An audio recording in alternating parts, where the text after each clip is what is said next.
Ryan Reynolds here from Mint Mobile. I don't know if you knew this, but anyone can get the same premium wireless for $15 a month plan that I've been enjoying. It's not just for celebrities. So do like I did and have one of your assistants switch you to Mint Mobile today. I'm told it's super easy to do at mintmobile.com/switch.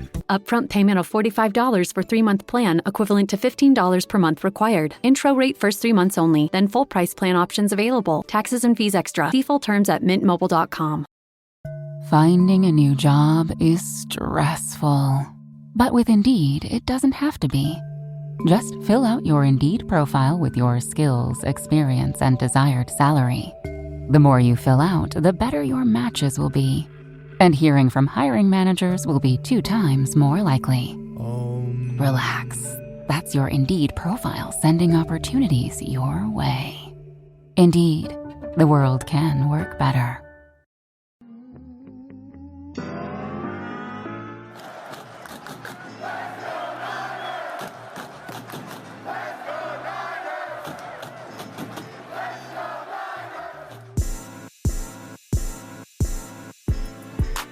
Welcome into 49ers Access. My name is Sterling Bennett, and the San Francisco 49ers continue to have one of the best off seasons in the entire NFL. Things started off with getting George Kittle locked up on a brand new deal. Then a couple days ago, it was signing Brock Purdy to a 5-year contract extension worth $265 million.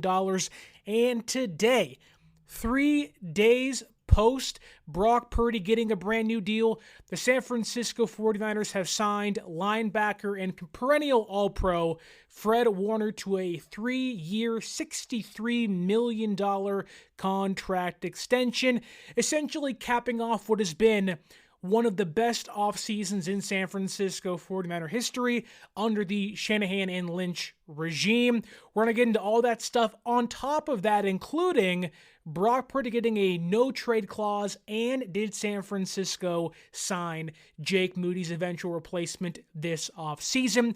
Don't forget to like, share, subscribe on the audio podcasting platforms. Give us that 5-star review, and let's break down Fred Warner signing a 3-year, $63 million contract extension with the San Francisco 49ers, and Kyle Chipto signing in here saying, what is there to discuss after this? And the answer is simply nothing. And that is one of the best things possible for the San Francisco 49ers, because after a long, grueling, tumultuous offseason last year with Brandon Ayuk and Trent Williams and Christian McCaffrey and all the bad stuff that hung over their head post-Super Bowl loss, they have set themselves up for the ultimate bounce back. Now, on the field play, that will maybe determine how the season ends up. However, the way this offseason has shaken out, 11 draft picks, re-signing 3 pillars of your franchise, 3 players every team would want on their team, and 3 players that ultimately are going to define this next window of San Francisco 49er play, capping things off with Fred Warner's new deal happening today. He does become the highest paid linebacker in the league. I believe he'll get around $21 million per year. That surpasses Roquan Smith's deal of $20 million per year.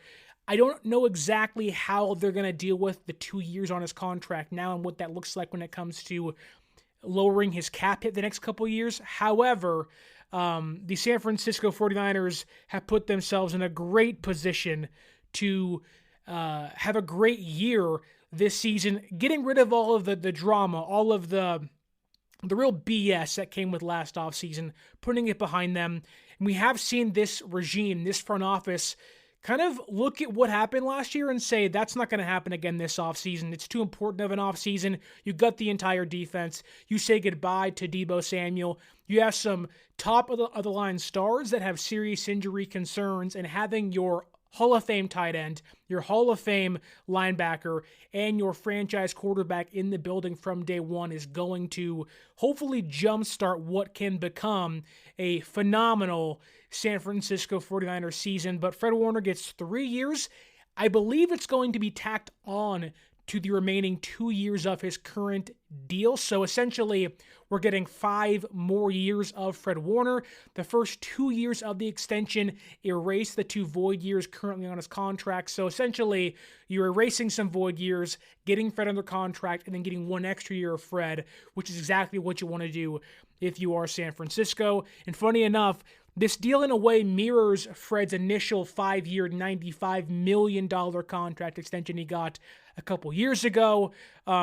This really is a brand new 5-year deal, right? It was a 3-year deal. So it was an initial 5-year deal. He's 3 years into it. They just tack on 3 more years and essentially give you another 5-year deal of Fred Warner. He also gets $56.7 million guaranteed.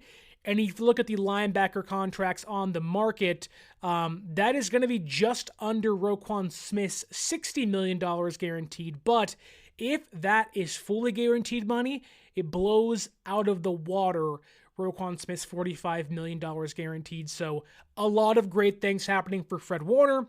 But the bigger thing here is what this means for San Francisco, because we already talked about the BS that happened last year, but getting Warner locked up and loaded like Purdy and Kittle from day one is so important, because you said goodbye to Dre Greenlaw this offseason, albeit they didn't want to. It happened, right? You have D. Winters, who is often injured. You hope he can become something in year number 3, but then you went and drafted Nicholas Martin as the second highest drafted linebacker in this regime's history, and you're hoping to pair him with Fred. And when you lose Hufanga and Greenlaw and Javarius Ward and Leonard Floyd and Malik Collins, and you gut your defensive line, and you bring in a new but old defensive coordinator, right? You have this massive change come on your defense. You have to lock up Fred Warner. You have to have your stallions in your stable ready to go for race day, essentially, right? Week 1, you are banking on Fred Warner being a perennial All-Pro for you over the course of the next 5 years. I'm not too worried about the length of the contract, simply because linebackers can usually play into their mid-30s, not 40s. Fred Warner is about 28, 29 years old, so he'll be on San Francisco until he's about 33, 34 now, which will probably be when he retires, and you won't see much of a drop-off, I think.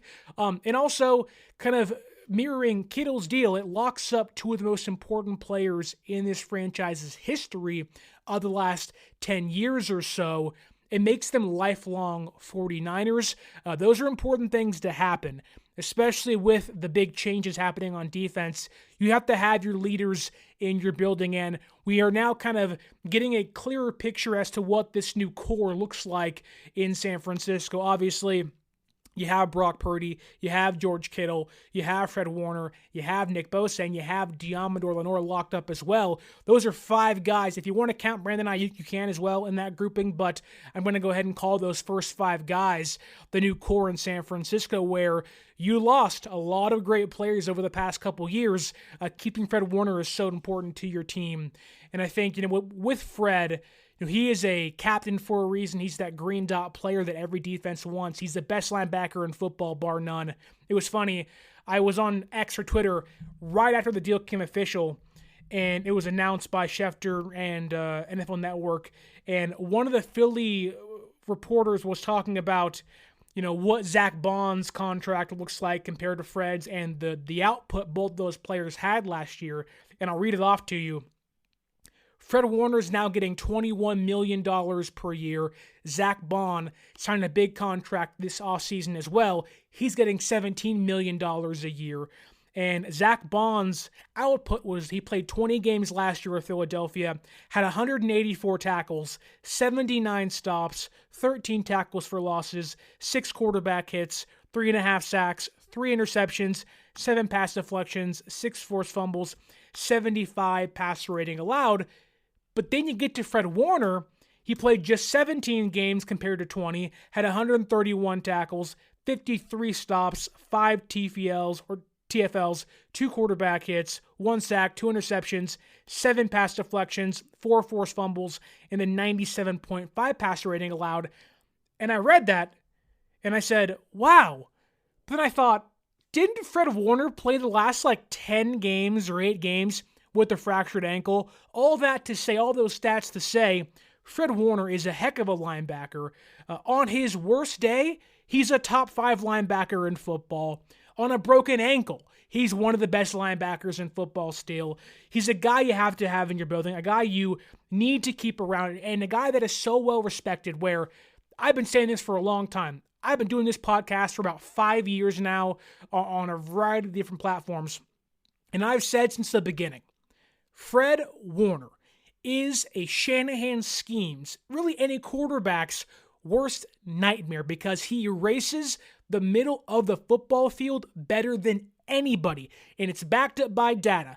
You want Fred Warner on your defense because he minimizes the field. He takes away one of the most important areas of a quarterback's ability to win.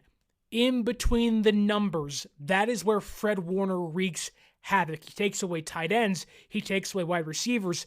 Fred Warner is simply one of the best erasers of the middle of the field in the NFL. You ask any quarterback, any offensive coordinator, if there's one linebacker they don't want to play, his name is Fred Warner. He makes a quarterback's life hell. You are not going to be able to throw in between the numbers from 8 to 10 yards out. And on top of that, I'm not sure if it was the playoff game against Dallas in 2022 or the game where they won 42-10 against Dallas at home early in 2023. But Fred isn't just your prototypical linebacker that can cover tight ends and maybe a bigger name receiver or a bigger body receiver. We saw Fred Warner going step for step, yard for yard with CeeDee Lamb of the Dallas Cowboys. He essentially is not just one of the best coverage linebackers.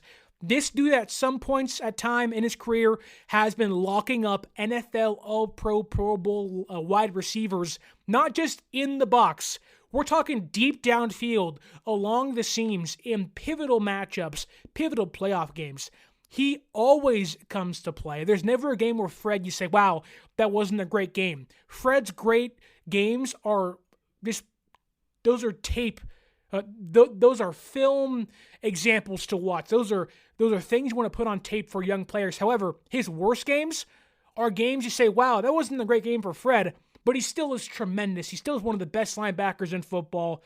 And it's so important to have that guy next to Nicholas Martin and D. Winters in your room for the next 5 years. You have no idea if you're going to have Saleh for 1 or 2 years. Fred needs to be that constant presence in your room, whether it is Saleh or Gus Bradley next year or whoever it may be in a couple of years' time. Having the holdovers, having the carryovers, having that consistent presence in your room for young players. And I think about this. They brought in Alfred Collins, C.J. West, Micah Williams, Nicholas Martin, second-year players. Tatum Bethune is still there at the linebacker position. Upton Stout, Marquise Siegel. You brought in so many other young players to play pivotal roles for you. They're going to look to a guy like Fred Warner to lead by example, set the tone. And I think about this, OTAs and training camp are coming up, right, for this team. And I've been there to practices when nobody else is allowed to be there. I've been there for the only media practices there are. I've been there when there's no fans there. The consistent, always constant presence you see is Fred Warner getting in guys' face, setting a tone, and in a very serious, you got to start things off right year for San Francisco, where you were 6-11 last year. You are in the window now to win, right? You want to capitalize on this window.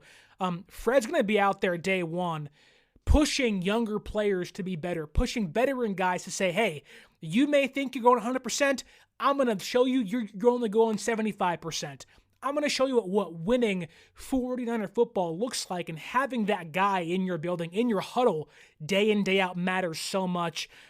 He essentially is the George Kittle to the defense. He is that high motor, always yelling, always screaming, on the sideline guy where you talk about culture establishing players. Fred Warner is that. George Kittle is that. Brock Purdy, to a certain extent, although hasn't been there since the beginning, is that for this regime. I love this deal. You don't mind paying linebackers premium money when they play like Fred Warner. He is this era's Patrick Willis. He is, the face of this Niners defense, probably even more so than Nick Bosa. Nick Bosa is a great defensive player of the year. We're talking about, Fred Warner being all-pro every single year, being in that DPOY conversation despite being a linebacker, which rarely ever happens. It's usually your edge rushers, guys that change the game up front. Fred becomes that on a game-by-game basis. It's a guy that can change a game on a whim. You can go all the way back to 2019 against Patrick Mahomes in the Super Bowl. He's getting interceptions from day one. He's changing games all the time. And when you want to rely on somebody to make a big play for you, it's Fred Warner. The new McCrispy Strip is here. Dip approved by ketchup, tangy barbecue, honey mustard, Sprite, McFlurry, Big Mac sauce, double dipped in buffalo and ranch, more ranch, and creamy chili McCrispy Strip Dip. Now at McDonald's. Ba-da-ba-ba-ba. It's a great deal for San Francisco. Happy for Fred. Get him locked up. Make him a Niner for life. Those things matter. And I think one of the more important pieces of this, and it's tied into the George Kittle and Brock Purdy extensions, is a lot of people want to push back and say, oh, they don't have the money. Oh, they're going to be hamstrung. Oh, they can't do this. They can't sign that guy. If anything, them paying Kittle and Warner in the exact same offseason in which they paid Brock Purdy proves the exact opposite. Now, we don't know exactly what this deal looks like for Fred. All we know is it's 3 more years for about $21 million per year. However, with the assumption that Brock Purdy's deal is likely not going to kick in until about year 2 of it, so not this year or next year, but in 2 years' time, Fred walked into this year with a $29.174 million cap hit. 10.45% of the cap was going to Fred Warner, and next year it was a $26.7 million cap hit with about 8.7% of the cap going to him. You have to assume that's going to be a much lower number once we get the actual contract in our hands. They can see how it's broken down. And when you add that into this team already having roughly $40 million to spend right now without the Purdy contract on the books and without knowing Fred's new deal and the exact values of it, they're probably going to have about $45 to $50 million more to spend this offseason than the assumption was. And they're probably going to want to carry that over into next year, meaning that they're going to have money to, 1, be active if they're winning at the trade deadline, but also 2, next offseason, they don't have to be timid and be coy. They have 3 of their pillars signed to contracts. They don't really have anybody else of big money value to worry about on the roster now, but my mind thinks of, what about when Colton McKivitz is gone or is going to be a free agent next offseason? What happens when Trent Williams inches closer to retirement, if not is already there after this year? They now have the ammunition, financially and draft pick-wise, to make a trade for a player, to be aggressive and acquire a player. So I think, again, I want to continually push back on the idea that, San Francisco's cooked and they're done, and they simply cannot get it done when it comes to adding players. The roster is going to be restricted. That's all false. Now, they may have to be more, I guess you can say, be smarter as to how much they spend and who they spend it on, but you look at who they let go this year and who they brought back. They let go guys that may or may not have been real assets. Hufanga was hit or miss a lot. Greenlaw was a great player, but the injury history was really there, and you didn't want to bank on him being healthy for a full year, which has already shown to be the case out there in Denver. He's already hurt again. But you look at bringing back Kittle, bringing back Fred Warner, just no-brainer moves where you say, those are guys you want to pay. And I told you this when Brock Purdy signed. San Francisco, Jed York and Parag Marate were never going to not pay players. They just wanted to pay the right players. And paying Kittle and Brock Purdy and Fred Warner is paying the right players. And usually those moves pay off for you in the long run. And when I think about this window of time, right, I believe you now have Brock Purdy, George Kittle, and Fred Warner, while not in their exact contracts, you now have 4 years of all those guys together. You're essentially telling the fan base, the team, like, hey, we got 4 years of prime Brock, prime Kittle, and prime Fred Warner, and there may be 1 or 2 years of carryover there with Fred and Brock, but you're getting 4 years of these guys on your roster. They are dictating to us, this is the window. We're not going to sit back and be nonchalant. We're going to be aggressive.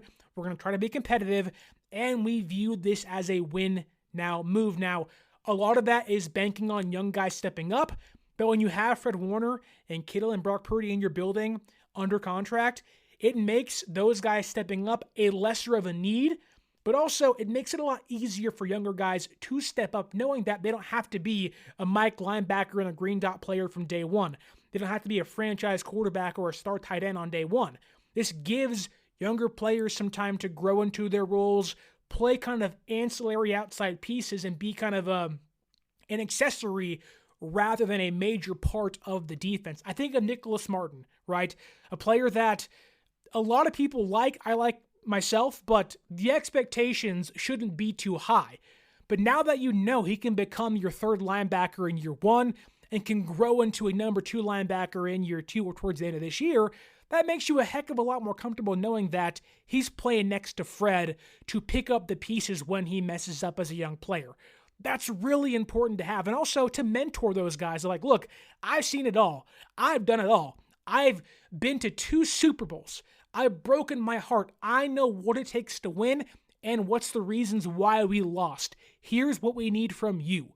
Those things matter so much when you're looking at kind of like a retooling or kind of a culture change, if you will, with the influx of young talent. Those things really, really matter. And signing Fred is awesome. One quick note here, Deebo Samuel, who's been off of San Francisco's roster for, I don't know, the last 3 months or so, 4 months or so, continues to be one of the biggest proponents of his former teammates. He put on Instagram today, "Yes, sir, Money Man 54, congrats, my brother. Well deserved. Keep stepping and being you all love." I don't think San Francisco will play the Commanders this year, barring a playoff run for both teams, but Deebo and Fred have had those battles in camp. I've seen them live. Ayuk and Fred have had those battles in camp. I've seen them live. There is nobody else on that defense like Fred Warner. And you're having former All-Pros hype up the move. And look, all Niner fans really should have no complaints about this. There is nothing negative you can find. Fred doesn't miss time. I think Fred's only missed 1 game maybe in his entire career. It's been a very low amount, if any at all. So it's a great deal. The durability's there. The play on the field's there. And the culture impacting is certainly there for somebody like Fred Warner. But we have a comment here in the YouTube chat saying, extend Jake Brendel now. If you did that, although I think Jake's under contract for the next 2 or 3 years, man, you would get a riot out there at Niners HQ, where if in the same offseason you extended Purdy, Warner, and Kittle, and also Jake Brendel, you have a major problem on your hands if you are Kyle and John. For all the good they've done, it would get washed away by extending Jake Brendel for even 1 more year. But which funny enough would actually be kind of, on par for them. But I love this move. It's hard to hate it. Fred's the best coverage linebacker in football. I think there's a big reason as to why you saw some growth from D. Winters as a coverage player in year 2. His name is Fred Warner. May not be the only reason, but Fred is just so different than every other linebacker in football. He plays different. He's a better coverage player than Zach Bond, than Roquan Smith. And Roquan's kind of a throwback linebacker to me. Fred is that new age linebacker, and for anybody balking at the idea of paying Fred when he's 33, 34, linebackers can play a lot longer now. While yes, they are very physical, beings, and it's a very physical position, the way Fred plays linebacker isn't going to wear and tear on his body like, say, Ray Lewis played, or the way Patrick Willis played linebacker. Warner can probably play until he's 34 years old now. You may see some speed decreases and maybe his body eventually slow down, but you're probably getting a very, very, very good, if not great, Fred Warner for the rest of that contract. I'm not sure if it goes more beyond that, but you have to pay great players in their prime. And San Francisco did that 3 times this offseason, which thankfully is drama-free, right? That's one of the biggest things about this is it's a drama-free offseason. Again, 3 days after Brock Purdy signs his big deal, so does Fred. I was a little shocked they did this so soon, mainly because Fred had 2 years on his deal. But again, from a financial standpoint, getting that $29 million cap hit down is a big deal for this team to save money eventually and kick that can down the road, but also give them a bigger and brighter window to kind of get some bigger talent in to help capitalize on this window they're currently in. So love this deal. Fred's awesome. Eraser of the middle of the field. He's going to make Stafford and Kyler Murray and Sam Darnold's life hell for the next 5 years now with San Francisco. He also he's a mismatch for defense. He's an X factor. You don't find those guys very often, and it's funny enough, the 3 guys they've signed this offseason were a 3rd-round pick being Fred, a 5th-round pick being Kittle, and a 7th-round pick being Brock Purdy. If you would have told anybody starting in 2017, those 3 guys and those 3 draft positions would be your superstars, your pillars of your team and your franchise for the next half decade, we all would have laughed and said, no way. But fast forward almost 8 years now, and we're all sitting back like, maybe San Francisco should just try to get every 3rd-round pick and 5th-round pick and 7th-round pick when it's all said and done, because those are kind of aces for them where for all the misses they've had in the 1st round and 2nd round, when you hit on guys like Fred, Kittle, and Purdy, while it doesn't erase those misses, it certainly makes those ones easier to swallow. And now you add in 11 draft picks this year.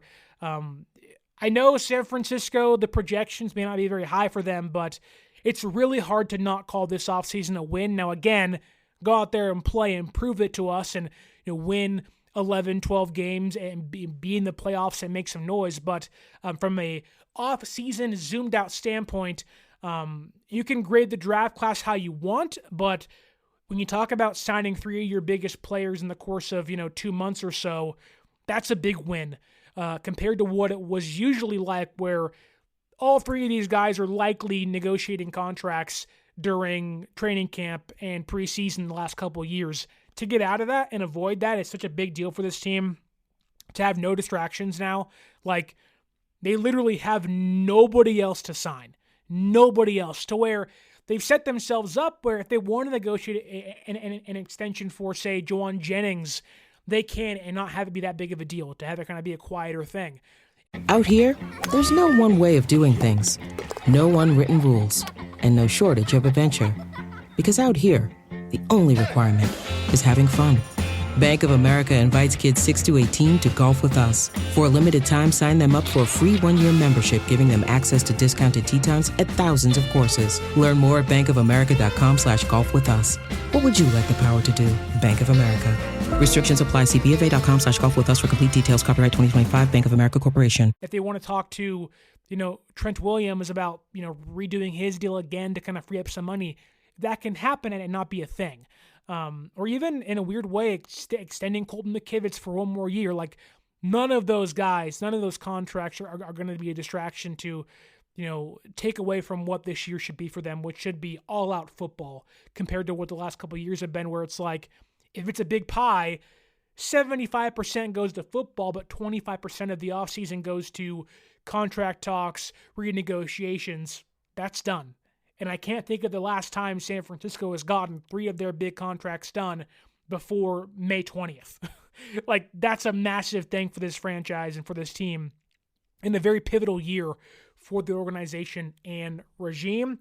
But with that said, tell me down below in the comments, do you love the deal? Do you hate the deal? How happy are you to have Fred Warner back under contract for the next 5 years on a 3-year, $63 million extension with the San Francisco 49ers. And you can also follow us on social media at 49ers.access is the Instagram, 49ers_access is the X and Twitter. The next thing I want to talk about here is another contract extension they already signed, that being Brock Purdy, but some more details have surfaced as to what is actually involved in the deal while we're waiting for the full kind of contract breakdown, the guarantees, the full guarantees, total guarantees, what the year-to-year looks like. We did get confirmation via Mike Garafolo of NFL Network that Brock Purdy is getting a full no-trade clause, which essentially means San Francisco believes so much in Brock Purdy, they are willing to relinquish potential and out via a trade in order to retain him for the next 5 to 6 seasons now once his extension hits the books next year. And that's a really important note to make. While it's not uncommon for a franchise quarterback to get that, let's make that very clear here. This is nothing new for quarterbacks in the NFL once they get paid big. However, for a team that is in a window now and they want to win, and a head coach and GM that have been so open about being tied to Brock Purdy their entire career or the remainder of their career in San Francisco, they are reconfirming that again. Now, paying Brock 5 years already does that, but saying we are giving ourselves really no outs to get out of the deal is a big kind of symbol as of the hope and the belief they have in Brock, where they are relinquishing those trade rights to, like, if Brock sucks, you're either eating a massive dead cap hit via release, or Brock has to waive that no-trade clause, and that's a pretty big deal. And to already get Brock under market value via a $53 million a year contract, to also essentially saying, we'll trade you this kind of security via being on the team with a no-trade clause to lower your cap hit, that is a do-good deal on both sides. It continues to prove why this deal is a win-win for both. Now, obviously, Brock has to play pretty great to maximize that contract, but ultimately, to have a no-trade clause involved is a big deal for them and a big deal for him. But also, it really does prove to everybody out there who maybe is not sold on Brock just yet that Kyle is willing to put his job on the line even further to make sure Brock is a quarterback here. Like Shanahan essentially said, I am putting my foot down. This is my quarterback. If he doesn't play well, I'm out of town. That's a pretty big statement to make, I think, for a regime that I don't want to say is already on rocky waters, but has lost 2 Super Bowls. Parag and Jed York really kind of got in their ear and said, look, we have to change some things this offseason, and the financial situation-wise isn't looking great. Let's cut some players away, and let's alter how we do things defensively, and let's give Robert Saleh a lot of control in the draft to do that, and in the same offseason, tell Brock Purdy, no trade clause, yes, guaranteed, we agree to that, is a massive thing, at least to me. And it also shows that, this team is unafraid to, really, they're unafraid to be kind of ballsy and risky. Like, a lot of people out there don't believe in Brock. A lot of the fan base doesn't believe in Brock, and some pundits don't believe in Brock. They've known Brock was the guy for about 4 years now, back in training camp when they had Trey Lance and Jimmy Garoppolo, and even Nate Sudfeld there in the building. This is them, again, tying themselves to Brock and whatnot, but I think it also shows the confidence they have in him, where yeah, it may be kind of like a no-duh, like this has to happen, but to give a player a no-trade clause, like, you really got to trust in him, and they don't really, like, Brock had every right to ask for $60 million a year, which he didn't do for all we know, but San Francisco had every right to reserve the right to trade Brock if he wasn't going to be good, and they didn't do that. Like, they're willing to eat that dead cap hit if he's not good for them in the next, 3 years or so, where they can really kind of say, hey, this didn't work out for us and it backfired, which I think it's important to note. Like, it's not the biggest thing in the world. It isn't like, oh my God, it's a big revelation, but I think it is important to note for a team that is going into a really serious and big season for them, that they're like, hey, we are locked and loaded where you're our guy, and if you fail, so do we. That's a big vote of confidence for Brock Purdy after coming off of one of the worst years, if not the worst year of his career by far. To give him that, to me, is really important. But does it mean much to you? Mean much to me? No, but worth noting as we progress into the OTA period of the off season. The next kind of point of note to make isn't from a contract extension standpoint of Fred or Kittle or Purdy, but comes in the way of Jake Moody's future. And before we dive into that, I want to let you know MLB is in full swing.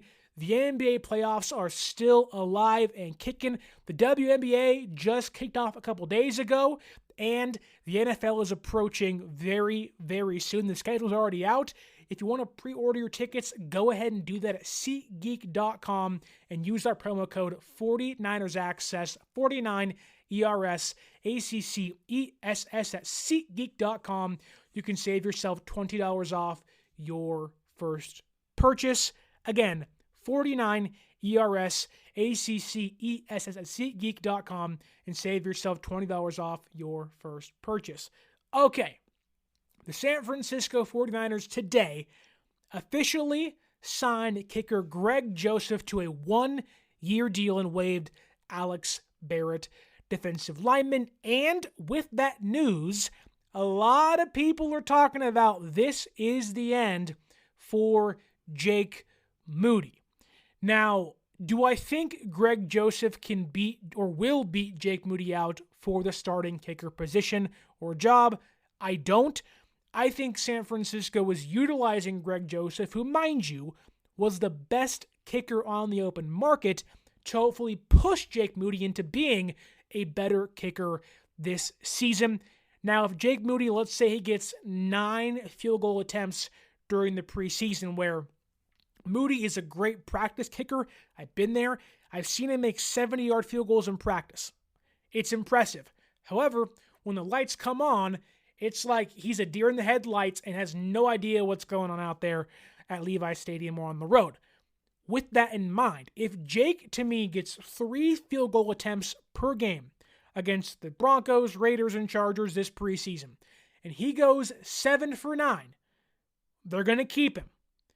But if he goes 6 for 9 and Greg Joseph looks competent over his career, is relatively more consistent than Jake, I think that is a door open to Greg Joseph beating out Jake Moody for the kicker job in San Francisco. Now, there is one connection with Brant Boyer and Greg Joseph. Greg Joseph made 1 kick attempt last year for the New York Jets, and he was 1 for 1. So it's a small tidbit, but again, worth noting that Brant Boyer has had some connection to Greg Joseph as early as last year with the Jets. And looking at their stats in comparison, Jake Moody last year was terrible. Terrible. But if you want to go back to his rookie season, he was 60 for 61 on extra points, and he only missed 4 field goal attempts his rookie year in 2023. Now, that's not great. He missed 1 from 50 yards out. He missed 1 or 2 from 40 yards out and 1 from 30 yards out. I think one of those came on the last game of the season against the Rams that year where all the bench players were playing. So I think what you wanted that. He also had a kick blocked in the Super Bowl. Then after having a okay rookie season, the expectation was Jake becomes, a better kicker in year 2. However, he cratered last year. You can certainly make an argument that the ankle injury cost him some. I would agree with that. However, Jake Moody was 24 for 34 last year. His field goal percentage dropped from 84% to 70.6%. That's really bad. He was one of the worst, if not the worst kicker in football last year when it comes to full-time kickers. He was terrible. Whereas Greg Joseph, who has played 6 years in the NFL, starting in 2018, he was 25 for 29 on extra points and 17 for 20, so 86% on extra points and 85% on field goals. And over his career, had a really good 3-year stint in Minnesota, wasn't brought back last year and played for 3 teams, the Giants, the Commanders, and the Jets, and over his career had an 82.3% field goal percentage. Now, the one point I've always made about Jake Moody is it doesn't matter where you draft a kicker, whether it's round 7, a UDFA, or the 3rd round. If they are consistent in making game-winning clutch kicks in the playoffs, who cares? It's well worth it. Now, in retrospect for Jake Moody, you wouldn't do that, right? Obviously, most teams wouldn't do that in retrospect. On top of that, San Francisco probably wouldn't do that in retrospect as well. But USAA knows dynamic duos can save the day, like superheroes and sidekicks, or auto and home insurance. With USAA, you can bundle your auto and home and save up to 10%. Visit USAA.com/bundle. Bundle savings are off total premium, not available in all states or in all situations. To qualify, auto policy must be active prior to property policy issue, subject to change. Restrictions apply. Membership eligibility and product restrictions apply and are subject to change. USAA means United Services Automobile Association and its affiliates, San Antonio, Texas. I've always said, as long as you're making game-winning kicks in clutch moments and in playoff games, Jake Moody's worth that pick. Now, when he's not doing that, and he's not making kicks really in any game possible, cost you a handful of games last year, tried to give away the Buccaneers game last year, which, yikes, how do you miss 3 kicks back-to-back-to-back? You now open the door for Greg Joseph, where although Joseph doesn't have this booming leg that Jake does, where Jake will be better from 50 yards out, Joseph is more consistent from 30 yards out. You're not going to have the main reason why they drafted Jake in the first place. 1, a luxury pick, but 2, they wanted to shorten that field for the offense to make the offense have to travel less yardage to at least score 3 points. However, when Jake ain't doing that, I don't care. He can make a 56-yard field goal, albeit inconsistently. I'd rather have the guy that can score from inside the 40 and get me 3 points when drives stall, either in the red zone or just outside of it, where Jake is having a really hard time doing that on a consistent basis. So if it's me and I'm San Francisco, although I don't think I'd rather have Jake Moody find himself and be a darn good kicker. Maybe it will be the new long snapper coming in and changing things. I have no idea, right? Maybe it is Brant Boyer changing something. However, if they can get Jake Moody right, there's a good kicker in Jake somewhere. I always said, when Jake's making kicks, he's a good kicker. The issue is, he's not always making kicks. He's not always making the kicks. But I'd rather have Greg Joseph over his career, right? From inside the 30, be 37, or inside the 40, be 37 for 38, compared to Jake, who from inside the 40 is, 13 for 14, but outside the 40 is 10 for 7, or 10 for 17, And Greg, outside the 40, is 27 for 38. Like, they're very similar players, but I'd rather have a more consistent kicker inside the 40 compared to outside the 50. Like, I don't want, this team stalled too many times in the red zone last year. And you hope that Jake can find something on the offense, can score some more touchdowns. But if they can't, I can't have Jake Moody against the Rams in Week 10 being like, I hope this works. You have to trust the guy you trot out there in must-win games. And San Francisco, to begin this year, has 3 must-win games in the first 5 weeks: Seahawks, Cardinals, and Rams. If Jake is the reason you lose 2 of those games, you can't keep him. And with that, I will end by saying this. I think San Francisco would be extremely wise to make sure, whether it's Greg Joseph or a different kicker, be on their practice squad on a consistent basis. I don't care what Jake's confidence level's at. I don't care what Moody thinks about that. He has proven nothing to this team, and I'm hoping they can see past their stubbornness to say, hey, look, we may have made a mistake. Let's just make sure there's a backup option on the roster, because we cannot go in Week 5, Week 6, Week 7, Week 10, Week 15, Week 17, maybe a playoff game with a guy you can't trust outside of the 40-yard line. That cannot happen. I don't know if Greg Joseph is that guy, but by signing Greg Joseph and not Andres Borregales from Miami during the draft or somebody else, they essentially have said, we're bringing in a vet that is more accomplished and equally as consistent as you, Jake. Watch out. He's coming for your job. But tell me down below, do you think Greg Joseph will replace Jake Moody this offseason? Obviously, OTAs, training camp, and preseason will dictate that, but I do think Jake Moody is this team's kicker on day one. But Greg Joseph may have a leg in to winning that competition. Time will obviously tell. And again, do you like Brock Purdy having a no-trade clause? Do you dislike that? Do you rather have San Francisco have some trade rights over his head? Some negotiation power, if you will, if he doesn't become the player they think he will be in the future under his contract extension. And Fred Warner gets a brand new deal, 3 years, $63 million, likely giving San Francisco an easier cap hit and hopefully freeing up some money for them to be able to keep this window alive, well, and open to hopefully maximize and eventually, please God, eventually raise a Lombardi trophy in San Francisco for the first time since 1994-1995 season, 30 years ago. It's time to change that, and re-signing Purdy, Kittle, and Fred Warner in the exact same offseason can hopefully do that for this team.